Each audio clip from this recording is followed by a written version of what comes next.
Bonsoir tout le monde. Alors, une autre capsule traitant les exercices des réactions acide-base.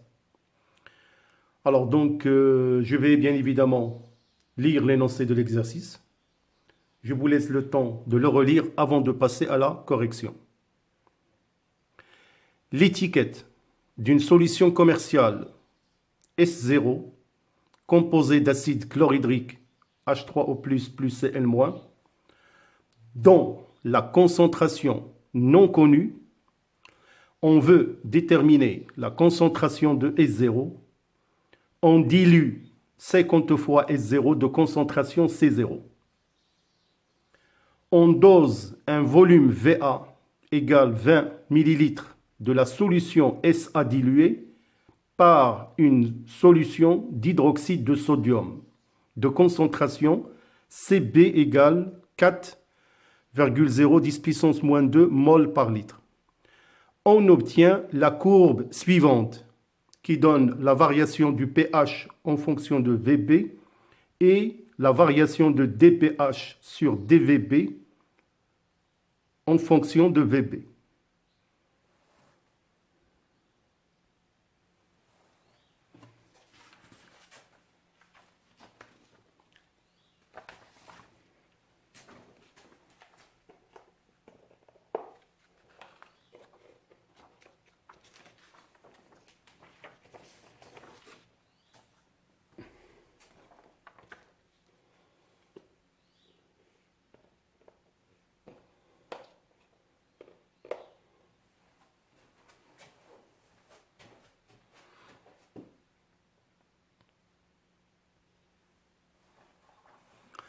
Exprimer K en fonction de Ka du couple CO2 aqueux H2O et HCO3- aqueux.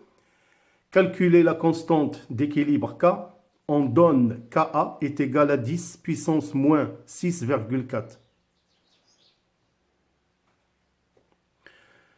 Question 1.5. On considère que cette eau est riche en ion HCO3- aqueux, tel que le quotient réactionnel initial est égal à 5. Montrer que les ions H3O+, se consomment, comparer le pH et le pH de la question 1.3. Alors bien évidemment, je vous laisse le temps de relire par vous-même l'exercice avant de passer à la correction. Alors nous allons passer à la résolution. Alors pour la première question, la réaction du dosage. Alors vous l'avez, donc H3O plus aqueux plus HO- donne 2 molécules d'eau. Remarquez que la réaction il est totale. Alors par la suite, définir l'équivalence. Alors on remarque dans le cas du dosage qu'à l'équivalence, les deux réactifs, ici H3O plus et HO- disparaissent tous les deux, c'est-à-dire tous les deux sont des réactifs limitants.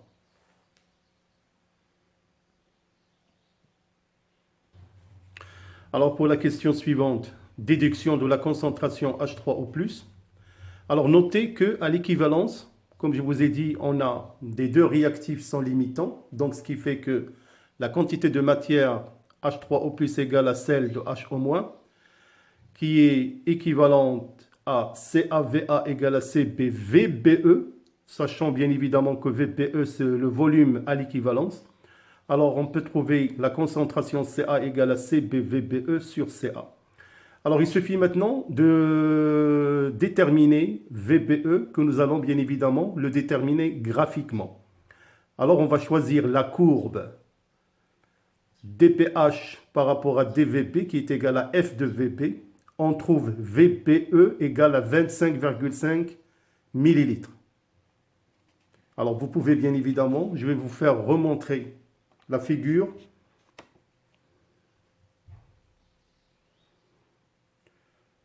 Alors vous pouvez voir déjà la courbe. Donc celle-là.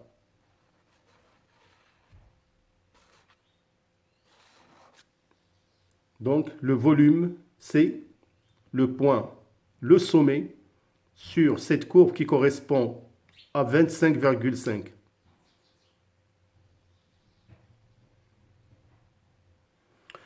Alors, nous continuons le calcul. Donc, on va établir une application numérique de Ca qui est égale à 5,1 10 puissance moins 2 mol par litre. Alors, on sait que la solution S0 a été diluée 50 fois. Donc, sa concentration C0 égale à celle de la concentration de H3O+, qui est égale à 50 fois la concentration Ca.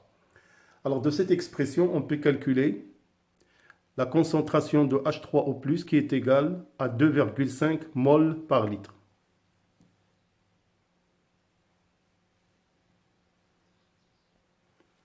Alors, question 1.3, calcul du pH final. Alors, nous avons déjà V0 égale 20 ml avec une concentration C0. Et après dilution, on a augmenté le volume à 100 litres avec une concentration C. Alors, on sait bien évidemment que la quantité de matière des ions H3O+ est égale à C0, V0 est toujours la même, qui est égale à CV. De cette expression, on peut déduire la concentration de H3O+, qui est égale à C, qui est égale à C0, V0 sur V. Nous savons bien évidemment que le pH est égal à moins log de la concentration H3O+. Nous remplaçons la concentration par sa valeur pour trouver, enfin, pH égale 3,3.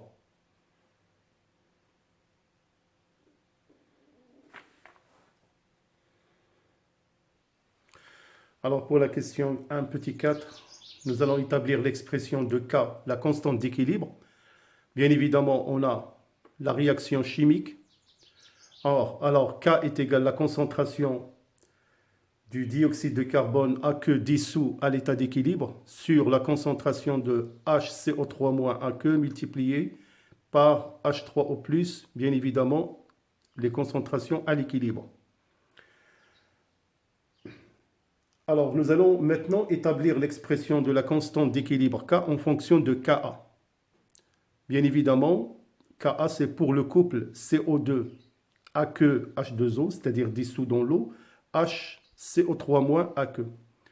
Alors, bien évidemment, la réaction est la suivante. CO2 H2O plus H2O donne HCO3- aqueux plus H3O+. Alors, de cette réaction chimique, on peut établir la constante Ka d'acidité de cette réaction qui est concentration de HCO3- à l'équilibre multiplié par H3O+ à l'équilibre sur la concentration de CO2 dissous H2O à l'équilibre. Alors, qu'est-ce qu'on remarque? On remarque déjà que la constante d'équilibre est l'inverse, est égale à 1 sur Ka. Donc, on peut tout simplement déduire la valeur de K. Dans ce cas-là, en remplaçant Ka par sa valeur déjà donnée, on trouve que K est égal à 2,5 10 puissance 6.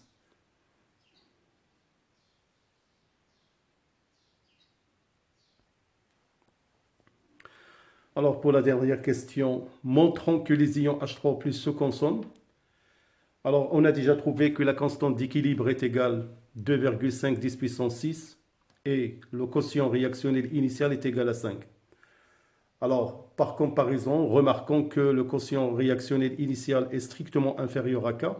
Dans ce cas, la réaction évolue dans le sens direct qui correspond à la consommation des ions H3O+.